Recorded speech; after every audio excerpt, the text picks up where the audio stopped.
자, 오늘 설교의 제목은 예수님 탄생 네 번째입니다. 본문은 갈라디아서 4장 4절로부터 6절이 되겠어요. 이 그림은 애굽으로 가는 예수님 피난을 그린 작품입니다. 미국 시카고에서 미술품 경매가 있었는데요. 값비싼 미술품들은 다 팔려나가고 오직 하나만 남았다고 합니다. 이 작품은 누가 그린지 모르는 그러한 그림이었어요. 아는 사람도 없어서, 아무도 사는 사람도 없어서 싸게 14불 정도, 약 15,000원 정도에 팔렸습니다. 자, 그런데 알고 보니까 이 그림은 유명한 작가 미네르바의 애굽으로 가는 거룩한 가족이라는 걸작이었습니다. 이탈리아에서 17세기에 잊어버린 건데 시카고에 나타날 줄은 꿈에도 몰랐던 겁니다. 마침내 이 작품은요, 다시 10만 불, 약 1억 원 정도에 팔려 나갔다고 합니다. 1억도 넘는 이 귀한 작품을 단돈 15,000원에 판 이 사람은 얼마나 억울하겠냐 하는 거예요. 그러나 그 가치를 모르는 사람은 그것을 소유할 자격이 없다라고 생각이 들어요. 예수님께서 이 땅에 성탄하신 그 날이 가까이 오고 있습니다. 우리는 그 의미를 바로 알아야 축복된 사람이 될 수 있습니다. 그래서 오늘 이 시간에는 사도 바울이 어떻게 성탄을 생각했는지 그 성탄의 의미를 같이 살펴보려고 합니다. 자, 오늘 본문 말씀 4절입니다. 4절에 보니까 때가 참에 하나님이 그 아들을 보내셨다라는 거지요. 이 말씀은 예수님의 신성을 강조한 겁니다. 보내셨다라고 하는 것은 이미 오래전부터 존재하신 예수님께서 이 땅에 오셨다고 하는 의미입니다. 예수님은 마리아의 모태에서 처음으로 생겨난 분이 아닙니다. 단순한 출생이 아니라 예수님이 오신 것을 우리는 성육신이라고 이야기를 하는 거죠. 이 성육신에 대해서 아주 잘 설명한 사람이 바로 사도 요한입니다. 사도 요한은 요한복음 1장 1절로부터 2절에 보면 태초에 말씀이 계시니라, 이 말씀이 하나님과 함께 계셨으니 이 말씀은 곧 하나님이라, 그가 태초에 하나님과 함께 계셨다라는 말씀이 있는데요. 여기에 나오는 여러분들 말씀 이분이 누굽니까? 이분이 바로 성자 되시는 예수 그리스도를 의미하는 거예요. 예수님께서는 태초부터 이미 하나님과 함께 계셨다라고 분명히 성경에 기록이 되어 있습니다.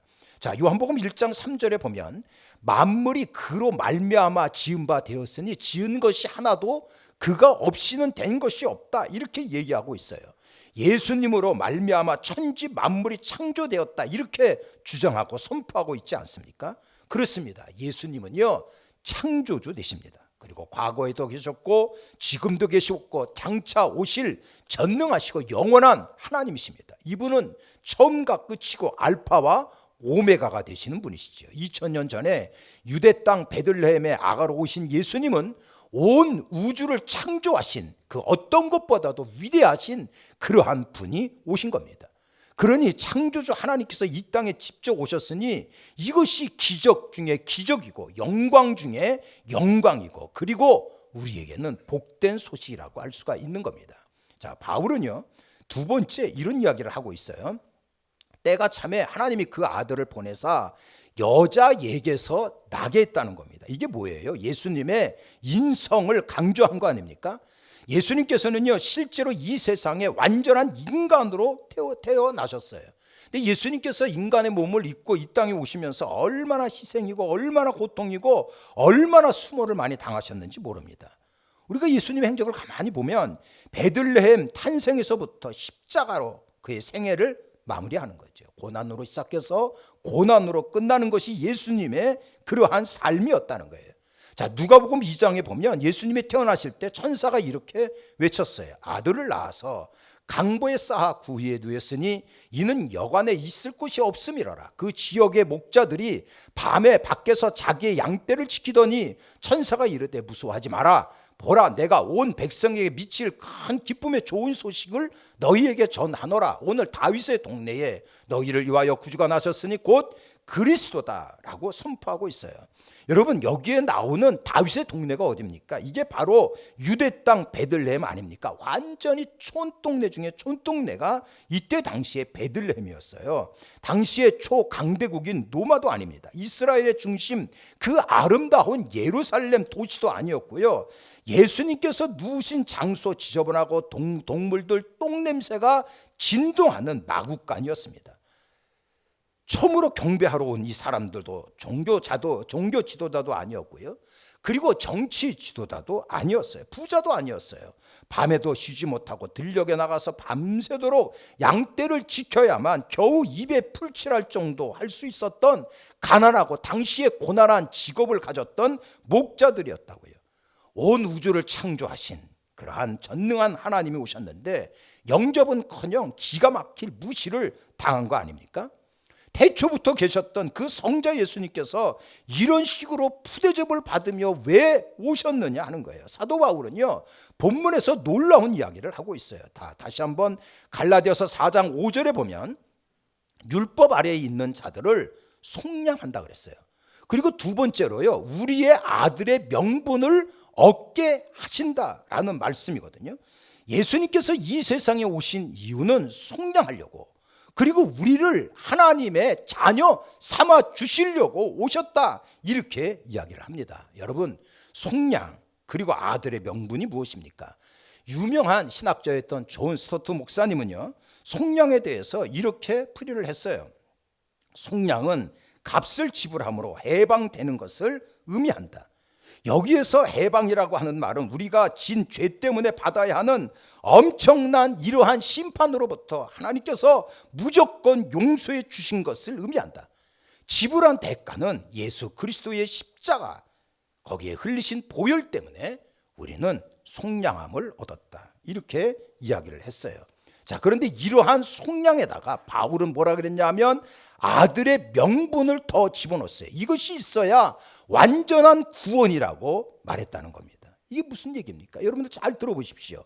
어릴 때부터 흑인 우범지대에서 성장했던 한 흑인 소년이 있었습니다. 그가 배운 거는 도둑질, 술, 마약, 폭력, 이것이 전부였어요. 처음에는요, 좀도둑으로 시작을 했다가 커가면서 큰 범죄를 저질렀고 결국은 600만 불 사나이가 된 겁니다. 600만 불, 약 60억이라고 하는 엄청난 벌금을 내야만 했다는 말이에요. 이 벌금을 내지 못하면 이 소년은 젊을 때부터 감옥에 들어가서 평생을 보내야만 했습니다. 소년은 낼 능력이 없었어요. 그런데요, 판사가 자기의 전 재산을 다 팔아가지고 벌금을 대신 내줬습니다. 이것을 속량이라고 말하는 거예요. 값을 지불하여 해방시킨 거지요. 그런데 이렇게 속량을 받은 이 소년이 그대로 사회로 나가면 다시 감옥에 들어올 확률이 높습니다. 왜냐하면 이 흑인 소년이 할 수 있는 거라고는 도둑질, 사기치는 거, 이것밖에 없거든요. 완전한 구원이라고 하면 이 판사가 이 소년을 자신의 양자로 데리고 오는 거예요. 그리고 자기 옆에 두고 하나하나 처음부터 가르쳐 나가는 겁니다. 하지만 이 세상에서 누가 대신 그 엄청난 벌금을 내주겠냐고요. 그것도 간둥이고 양아치고 깡패 새끼인데 누가 양자로 삼아주겠냐는 거예요. 불가능한 겁니다. 그런데 하나님께서 이 일을 하셨어요. 하나님께서는 이 세상에 없는 사랑을 우리에게 쏟아 부어주신 거 아닙니까? 그래서 하나님의 사랑을 아가페라고 말하는 거예요. 하나님께서 우리를 죄 형벌해서 속량해 주셨을 뿐만 아니고 우리를 당신의 자녀로 삼아주시고요, 하늘나라의 상속자로 인정해 주신 거예요. 할렐루야죠. 이 두 가지를 가장 잘 설명한 사람이 마태입니다. 그래서 마태복음 1장에 보면 이런 말이 나와요. 이것도 천사의 외침이었는데 그에게 잉태된 자는 성령으로 된 것이라 아들을 낳으리니 이름을 예수라 하라. 이는 그가 자기 백성을 그들의 죄에서 구원할 자이심이라 하니라. 처녀가 잉태하여 아들을 낳을 것이요 그의 이름은 임마누엘이라 하리라 하셨으니 이를 번역한즉 하나님이 우리와 함께 계시다 함이라 라는 내용인데요, 여기에 보면 예수님의 이름이 두 개가 나온다고요. 첫 번째 이름은 예수죠. 예수. 이 예수라고 하는 것은 구원이다 라고 하는 의미가 있고요, 두 번째 이름은 우리와 함께 한다고 하는 임마누엘입니다. 왜 마태는 예수님의 두 가지 이름을 함께 언급했습니까? 그것은 이 두 가지가 있어야 완벽한 구원이 이루어지기 때문에 그러는 거예요. 진정한 구원은 죄 형벌에서 해방될 뿐만 아니라 우리가 새로운 관계 속에서 하나님 속에서 새로운 관계로 들어가야 돼요. 그리고 삶이 변화되어져야 된다는 거예요. 이것이 온전한 구원이라고 말할 수가 있습니다. 그런데 이러한 자는요, 감사하게도 하나님을 아빠, 아버지라고 부를 수 있다는 거예요. 그래서 오늘 본문 6절에 보면 이렇게 얘기하고 있어요. 너희가 아들이므로 하나님이 그 아들의 영을 우리 가운데 보내셔서 아빠, 아버지라고 부르게 하셨느니라 라는 말씀입니다. 여러분, 아빠, 얼마나 다정다감한 말입니까? 구약에는 이 단어가 나오지 않아요. 신약에 딱 3번 나오는데 첫 번째 언급한 것은 마가복음에서 예수님께서 아빠, 아버지라고 부르십니다. 자, 마가복음 14장인데 이르시되 아빠, 아버지여, 아버지께서는 모든 것이 가능하오니 이 잔을 내게서 옮기시옵소서. 여러분, 이 예수님의 말씀은요, 겟세마네 동산에서 예수님 피땀 흘려 기도하실 때 하나님을 아빠, 아버지라고 부른 거예요. 그런데 우리도 감히 예수님께서 부르신 아빠, 아버지라고 부를 수 있게 되었다는 거예요. 그것이 어디에 나오는지 압니까? 로마서 8장에도 나와요. 너희는 다시는 무서워하는 종의 영을 받지 아니하고 양자의 영을 받았으므로 우리가 아빠, 아버지라고 부르짖는다 그랬어요. 오늘 본문에도 그런 얘기를 하잖아요. 아들의 영을 우리 마음 가운데 보내셔서 아빠, 아버지라고 부르게 되었다는 거예요. 예수님의 십자가와 부활의 은혜로 우리는 양자의 영, 바로 아들의 영을 받았기 때문에 천지를 창조하신 하나님을 아빠, 아빠라고 부를 수 있는 축복의 자녀가 됐다는 거예요. 얼마나 감격적인 얘기입니까? 할렐루야죠. 더군다나요, 양자의 영, 그리고 아들의 영, 이러한 영에 대해서 말씀하고 있습니다. 이것은 성령님을 의미하는 거예요. 예수님께서 이런 말씀을 하셨어요. 나는 가지만 너희를 위하여 보혜사의 성령님을 보내주신다, 이렇게 약속하지 않았습니까? 보혜사의 성령님이 오셨어요. 이 성령님 우리와 함께 하심으로 예수님을 구주로 영접할 수 있고요, 예수님께서 약속하신 풍성하고 권세 있는 삶을 살 수 있게 됐다는 거예요. 그러니 성령의 역사는 얼마나 행복하고 놀라운 것인지 모릅니다. 성령님의 역사는요, 예수님의 탄생에도 함께 하셨어요. 마태복음 1장에 보면 그에게 잉태된 자는 성령으로 된 것이니라 라는 말씀이 있습니다. 아기 예수님 애굽으로 피난 갈 때도 주의 사자의 인도가 있지 않았습니까? 주의 사자가 요셉에게 현몽하여 이르되 헤롯이 아기를 죽이려 하니 일어나 아기와 그의 어머니를 데리고 애굽으로 피하라 라는 말씀이야. 이 성령의 역사는요, 처음에 엉망이라고 하더라도요, 축복으로 점차 가더니 놀라운 이러한 풍요 흐름으로 결실되게 만드는 것이 성령의 역사입니다. 여러분들 한번 요셉을 생각을 해보십시오. 요셉은 처음에는 막 삶이 꼬이는 것 같다, 이렇게 생각을 할 수가 있었어요. 만삭이 된 아내를 데리고 나사렛이라고 하는 동네에서 베들레헴까지 멀고도 위험한 여행을 해야만 했습니다. 어떻게 자리 한 구석을 마련해 가지고 아기 예수님이 탄생했잖아요. 잠시 한시름 놓는가 했더니 당장 일어나서 아기와 아기 엄마를 데리고 애굽으로 피난 가라, 이러한 성령의 지시가 있지 않았습니까? 아마 정신이 없었을 거예요. 근데 이것이 어떻습니까? 결국은 예수님과 그리고 요셉과 마리아를 보호하는 하나님의 완벽한 조치였다는 거죠. 여러분들의 인생이 꼬인다고 생각될 때가 있지 않습니까? 내가 좀 올바로 살려고 하는데 이상하게 더 꼬인다는 거예요. 내가 좀 제대로 믿음 생활해야지, 교회 열심히 다녀야지, 이러는데 꼬이는 일이 막 생깁니까? 여러분, 전체적인 하나님의 윤곽을 바라보십시오. 사실은 전체적인 큰 그림을 보면 그것은 꼬이는 것이 아니고요, 하나님의 인도와 역사라는 거예요. 어렵고 고통스러운 문제를 닥쳤을 때에 그 문제 뒤에 펼쳐지는 맑고 아름다운 그러한 광경을 바라보시기를 바랍니다. 행여나 여러분들이 지금 겪고 있는 어려움과 고통의 순간들은 하나님께서 우리를 인도하시려고 하는, 그리고 선한 결과로 가는 디딤돌이라고 하는 것을 믿으시기를 바라요.